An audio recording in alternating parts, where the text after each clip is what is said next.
दोस्तों एक महिला होती है जिसका नाम प्रियंका होता है और उसके पति का नाम संदीप कुमार होता है जो कि एक सरकारी नौकरी करता था। 2 बच्चे थे उसके। पहले छोटी बच्ची जो 3 साल की थी, बड़ी बच्ची 5 साल की थी। एक हँसता-खेलता परिवार था।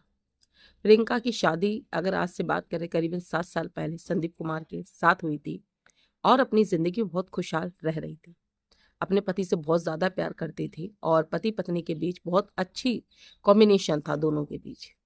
दोस्तों एक दिन रात के करीबन जो है ऐसे 9 बजे का समय होगा। उसकी जो बच्चियां थी वो खाना खा पीकर गहरी नींद में सो चुकी थी और प्रियंका अपनी रसोई में काम कर रही थी। उसका पति जो है अपना मोबाइल लेकर छत पर चला गया। उसके बाद दोस्तों जो प्रियंका है, गर्मी का महीना था, मई का, तो वो अपने किचन में काम कर रही थी। किचन में काम करते करते उसे 11 बज गया। 11 बजे के समय वो अपने किचन से निकलती है, बहुत बुरी तरीके से थक चुकी थी। वो जाकर बेड पर सो जाती है। लेकिन जब वो दोबारा करवट बदलती है, देखती है घड़ी की तरफ, रात के 2 बजे हैं, लेकिन उसका पति बिस्तर पर नहीं है। ये देखकर उसे लगता है कि अभी भी फ़ोन पर बातें कर रहे हैं, रात के 2 बज चुके हैं। ये देखने के लिए दोस्तों वो छत पर जाती है। जब छत पर पूरा देखती है, सब जगह घूमती-फिरती है, लेकिन उसके पति का कोई भी पता नहीं। फिर दोस्तों वो एक किराए के घर में रह रही थी। फिर दोस्तों वो क्या करती है कि जो उस मकान मालिक थे जिनका नाम कैलाश होता है, उनके पास जाती, कहने लगती है कि अंकल जी पता नहीं मेरे पति अभी ऊपर थे, पता नहीं कहाँ चले गए, मेरा मन बहुत घबरा रहा है, आप चलिए मेरे साथ चलकर ढूँढें। फिर दोस्तों कैलाश जो है प्रियंका के साथ ही उसकी पहले छत पर जाते हैं, अच्छे से देखते-बारते हैं लेकिन कुछ नज़र नहीं आता। फिर वो नीचे आते हैं और जो उनके घर का पीछा था, काफ़ी ज़्यादा मैदान था, वहाँ पर जाकर देखते हैं। तो दोस्तों देखते-देखते जब प्रियंका आगे बढ़ती है अपने मकान से करीबन 15 फीट दूरी पर, तो उसके पति जो है उसके सर से खून बह रहा था बहुत ज़्यादा देखकर। ये देखकर जो प्रियंका है वो चीखें मार-मार कर रोने लगती, चीखने लगती है। आस-पड़ोस के लोग, कॉलोनी में जितने रहते थे सब लोग इकट्ठे हो जाते हैं। लोगों का तांता लग जाता है। प्रियंका बुरी तरीके से बेतहाशा होकर रो रही थी। ये जब कैलाश देखते हैं तो मतलब जो व्यक्ति थे संदीप, अब वो इस दुनिया में नहीं रहे, क्योंकि वो खत्म हो चुकी थी। उनके सर से बहुत खून बह रहा था।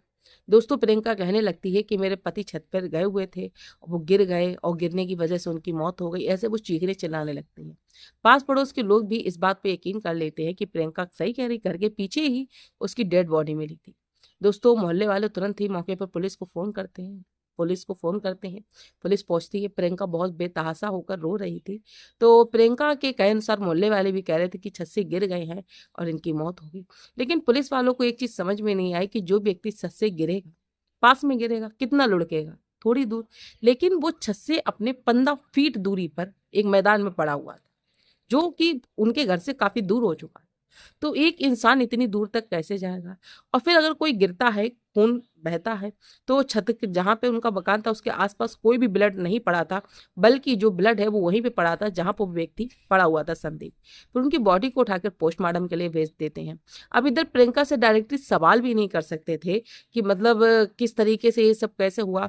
तो वो इंतज़ार कर रहे थे। फिर दोस्तों बॉडी का पोस्टमार्टम कराया जाता है तो पता चलता है कि जो हत्या मतलब मौत हुई है तो वो सर फटने से हुई। लेकिन पुलिस वाले इस चीज़ को मतलब हज़म नहीं कर पा रहे थे कि मौत गिरने से हुई। उन्हें ये लग रहा था कि किसी ने हत्या करके और इस घटना को मतलब मौत का दिखाया है कि इस तरीके से गिरने का हो गया।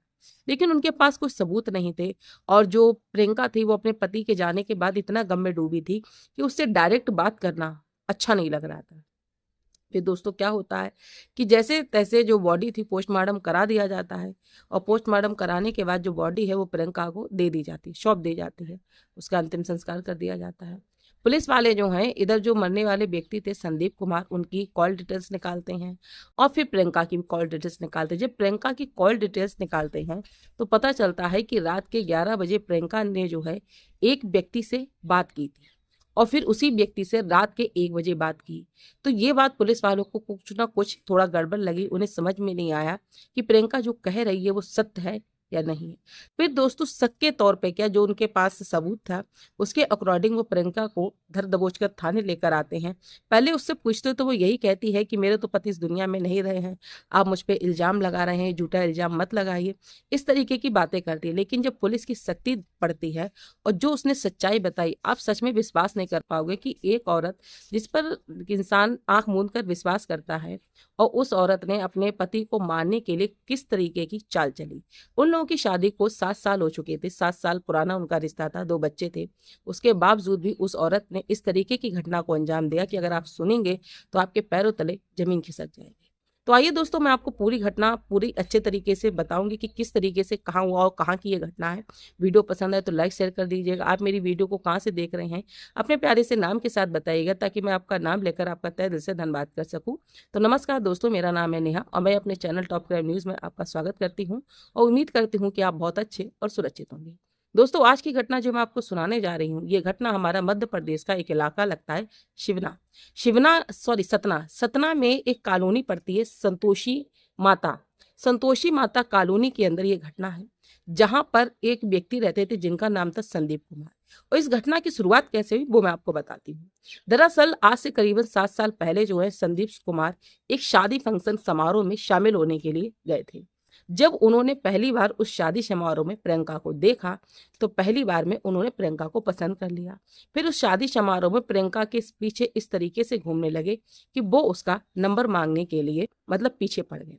फिर उन दोनों की उस शादी समारोह में मुलाकात हुई और दोनों का नंबर शेयर हुआ। नंबर शेयर होने के बाद जब संदीप कुमार घर आ गए तो उनके फोन पर बातचीत हुई और उनकी दोस्ती हुई। दोस्ती के बाद दोस्तों क्या होता है कि दोस्ती करने के बाद जो उनकी बातचीत है वो बढ़ती चली जाती है और बातचीत प्रेम प्रसंग में बदल जाती है। दोस्तों, जब प्रियंका के परिवार वालों को पता चला कि प्रियंका किसी अजनबी व्यक्ति से बात करती है और मतलब परिवार वालों ने प्रियंका को बहुत समझाने की कोशिश की, लेकिन दोस्तों प्रियंका जो है संदीप के प्यार में इतनी पागल हो चुकी थी कि उसने अपने परिवार वालों के खिलाफ जाकर यानी कि एक रात वो भाग जाती है संदीप कुमार के साथ और उससे शादी कर लेती है। संदीप कुमार एक सरकारी नौकरी पेशे वाले थे। वो क्या करते हैं कि ये जो लड़की है ये रीवा जिले की रहने वाली थी, मध्य प्रदेश की, और फिर लव मैरिज करने के बाद यानी उन्होंने कोर्ट मैरिज की। कोर्ट मैरिज करने के बाद ये जो दोनों हैं, ये जो सतना जिला है मध्य प्रदेश का, उसमें संतोषी माता करके एक कॉलोनी है, उस कॉलोनी में आकर एक किराए के मकान पर रहने लगते हैं।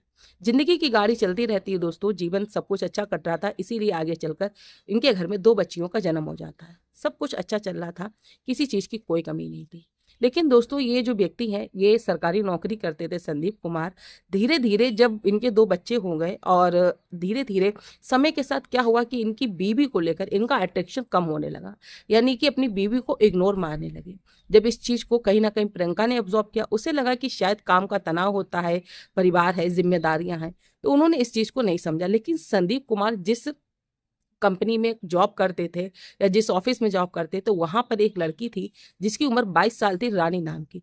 उसके साथ संदीप का अफेयर चल रहा था जिसके बारे में प्रियंका अनजान थी, उसे पता ही नहीं था।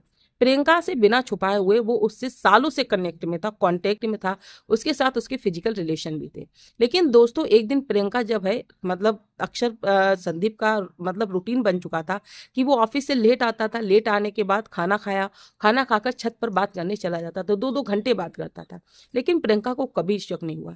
लेकिन प्रियंका को शक जब हुआ कि बार बार लगातार वही एक्टिविटी घर में हो रही है, तो जिसके बाद दोस्तों प्रियंका एक दिन छत पर जाकर चुपके से अपने पति की बातें सुनती तो वो हैरान रह जाती है कि उसके पति जो है किसी और से प्यार करता है और उससे बात करता है।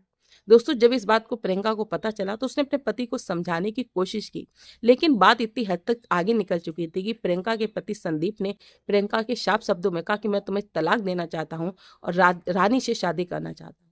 इस पर दोस्तों प्रियंका को बहुत धक्का लगा क्योंकि उसने शादी भाग कर की थी, तो अब उसका परिवार भी उसे सपोर्ट नहीं कर रहा था। अगर वो तलाक लेने के बाद कहाँ जाती, वो काफी गहरे सोच विचार में थी। उसी दिन से वो उदास रहने लगी, यहाँ तक कि संदीप ने जो पारिवारिक न्यायालय होता है उसमें तलाक की अर्जी भी डाल दी थी। दोस्तों इसी बीच प्रियंका की बच्चियां जो है स्कूल में पढ़ती थी, वो अक्सर उस स्कूल में छोड़ने के लिए जाती थी। वहीं पे एक लड़का आता था जिसकी उम्र 25 साल के लमसम में होगी, नाम होता है सोनू। उस लड़का भी अपनी भतीजी को छोड़ने आता था। जब वो प्रियंका को हमेशा हंसता खेलता देखता था, लेकिन कई दिनों से प्रियंका के चेहरे की हंसी जा चुकी थी।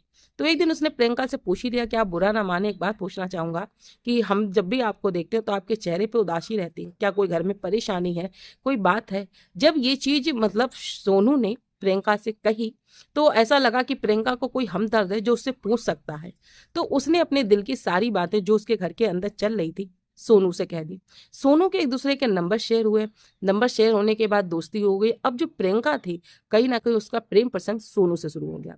उसका पति जो है ऑफिस चला जाता था, उसी दौरान वो सोनू को अपने घर बुलाती थी, उसके साथ यानी कि रिलेशन होता था और इस तरीके का सब कुछ चलता रहा। लेकिन दोनों ही यानी कि इधर संदीप अपनी दुनिया में खुश था, प्रियंका अपनी दुनिया में खुश हो चुकी थी। लेकिन उन्हें आगे वाली घटना के बारे में किसी को भी अंदेशा नहीं था कि उनकी जिंदगी में आगे जो चलकर क्या मोड़ आएगा। दोस्तों, एक दिन जब प्रियंका सोनू के साथ घर में मौजूद थी, उसी दौरान ये अचानक व्यक्ति ये संदीप दोपहर के समय छुट्टी में घर आता है तो अपनी पत्नी और उस सोनू अनजान लड़के को देखता है आपत्तिजनक स्थिति में, तो बौखला जाता है। बौखला जाने के बाद दोस्तों क्या होता है कि ये सोनू की बहुत पिटाई करता है। पिटाई करने के बाद वो तो वहां से भाग जाता है, लेकिन अपनी पत्नी को बहुत मारता पीटता, इतना ज्यादा कि हम आपको बता नहीं सकते। मई का महीना रहा होगा, करीबन 13 मई की बात है। फिर दोस्तों क्या होता है कि ये जो औरत थी प्रियंका, इसका पति जो है खाना खा पीकर सोने चला जाता है और प्रियंका क्या करती है, अपने बॉयफ्रेंड सोनू को फोन करती कहती है कि मेरे पति ने मुझे मारा, एक आम बात है, मुझे ये चीज बर्दाश्त कर सकती हूँ, लेकिन तुम पर इसने हाथ उठाया, मैं इस चीज को बर्दाश्त नहीं कर सकती हूँ।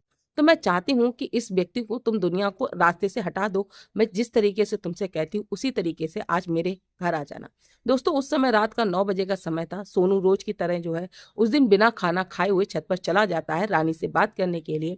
इधर प्रियंका जो है रात के करीबन 11 बजे सोनू को कॉल करती है। सोनू जो है अपनी एक दोस्त, जिसका नाम सनी कुमार होता है, दोनों घर के अंदर आते हैं। प्रियंका चुपके से उन दोनों को पहले छत पर ले जाती है। फिर रात के 11 बजे जो है यानी कि अपने पति जो है यानी कि संदीप कुमार, उनको छत से धक्का दे देती है। संदीप देख भी लेता है, इससे पहले इनकी झांझ झड़प होती है, उतना मौका ही नहीं देते, संदीप को धक्का देते। संदीप घर के पीछे गिरता है, जिसकी वजह से किसी को कुछ सुनाई भी नहीं दिया, रात का समय था। फिर ये तीनों मिलकर नीचे उतरते हैं दबे पांव और फिर घर के पीछे जाते हैं। घर के पीछे जाने के बाद जब संदीप गिरा था तब उसकी चोट तो लग चुकी थी, लेकिन उसकी सांसें चल रही थी। फिर ये उस दीवार यानी उस मकान से करीबन 15 फीट दूरी पर इसको घसीट कर ले जाते हैं और प्रियंका एक बड़े से पत्थर पर उसके पीछे सर पर वार करती है, इस तरीके से दिखाती कि छत से गिरने से संदीप की मौत हुई है। फिर आकर जो जिस तरीके का मामला खत्म हो गया था, अपने प्रेमी सोनू को और उसके दोस्त सनी को वहां से जाने के लिए कहती कि तुम दोनों जाओ, आगे का मैटर मैं संभाल लूंगी। वो दोनों वहां से निकल जाते, तब करीबन रात का 1 बजे का समय हो चुका था। फिर ये अपने घर आती है, चुपचाप लेटी रहती है और 2 बजे की समथिंग जो है कैलाश को जगाती है और इस तरीके से नाटक करती है कि उसका पति पता नहीं कहाँ चला गया है। लेकिन पुलिस वालों का शक जब गहराया कि जब उसने ये कहा कि मैं 2 बजे रात के ऊपर छत पर गई थी और तब मेरे पति जो है मुझे दिखाई नहीं दिए। लेकिन रात के 11 बजे ही यानी कि जो संदीप थे उनकी मौत हो चुकी थी और उस वक्त प्रियंका कह रही थी कि मैं किचन में काम कर रही थी। अगर कोई व्यक्ति गिरता है, चीखता चिल्लाता है, थोड़ा वो तो शोर शराबा होगा। जिसके बाद प्रियंका की कॉल डिटेल्स और उसके झूठे बयान पर उसको पकड़ा जाता है। अब आगे की जिंदगी जो प्रियंका जेल में काटेगी, दोनों लड़कों को पकड़कर यानी कि थाने में डाल दिया जाता है। अब पति जो है वो तो इस दुनिया से चला गया, लेकिन जो 2 छोटी छोटी बच्चियां हैं उनका जीवन भविष्य क्या होगा कहीं पे तय नहीं कर सकते, क्योंकि प्रियंका के जो माँ बाप हैं उससे कोई रिश्ता नाता रखते नहीं। इधर संदीप के परिवार वालों ने भी संदीप ने छोड़ दिया था। तो दोस्तों, आज की स्टोरी को लेकर आप क्या कहना चाहते हो कि आजकल की हमारी महिला समाज के सोच को क्या हो गया कि जब भी आपको बीच कोई भी घटना लेकर आती हूँ, ज्यादातर इस तरीके की घटनाएं जो हैं मतलब अफेयर, एक्स्ट्रा मटेरियल अफेयर के लेकर ही निकलती हैं, क्योंकि जब 2 शख्स के बीच में कोई तीसरा इंसान एंट्री मारता है तो अक्सर ऐसी घटनाओं को अंजाम दिया जाता है। बाकी आज इस स्टोरी को लेकर आपकी जो भी राय कमेंट सेक्शन में जरूर बताइएगा। मिलेंगे कल एक नई और सच्ची घटना के साथ, तब तक आप सभी लोग अपना ख्याल रखें। सभी को मेरी तरफ से वीडियो देखने के लिए बहुत बहुत धन्यवाद।